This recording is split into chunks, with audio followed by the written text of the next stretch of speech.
I'm Lee Bagshaw from Simmonds Stewart, and thanks for joining our VC term sheet deep dive, where we look through in detail a typical term sheet that you might encounter if you're raising a Series A financing in Southeast Asia.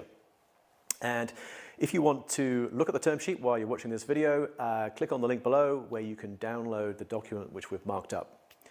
And we've also got some good resources on our website at www.simmonsstewart.com, where there's lots of information and templates and guides relating to raising capital in Southeast Asia.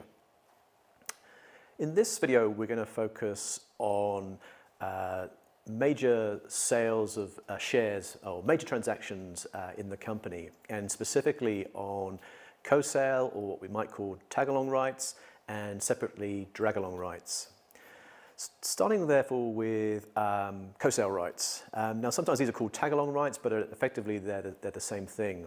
And the way they work, that if any shareholder that is subject to the co-sale right wants to sell shares to a third party, and the right of first refusal, which the investors may well have had, which we talked about in one of the previous videos, are not taken up, that shareholder can't sell those shares without getting that buyer to also buy a pro rata amount of the investor's shares. And it effectively operates as a restriction on shareholders selling down. Now in Southeast Asia, the way that a co-sale right is normally presented in a term sheet is that it generally applies to the founders, because investors effectively don't want founders selling down significant amounts of their equity effectively without them being able to do the same. So normally we would ensure that the co-sale right only applies to founders.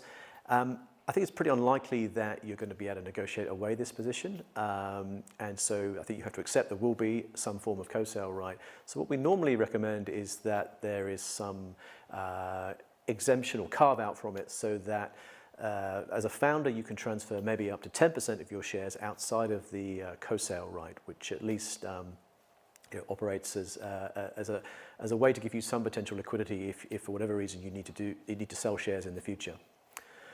So that's co-sale. The other aspect of a major transaction, and it's probably fair to say that you don't always see this in a term sheet because it's not really something that investors think about so much, because it's not actually necessarily in their interests, and that is a drag-along right.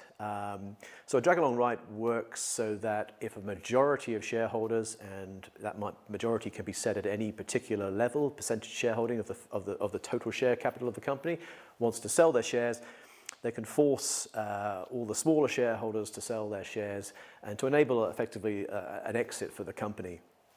And the reason investors don't necessarily put drag-along rights in term sheets is because a lot of the time they don't want to be bound by them, so they don't necessarily suggest them. But drag-along rights can be great for you as a founder, because if you do get to an exit transaction, you want to be able to facilitate that deal and get it done as quickly as possible, and not have single small investors or shareholders holding you up. So a drag-along right can be very useful for the company to have in place.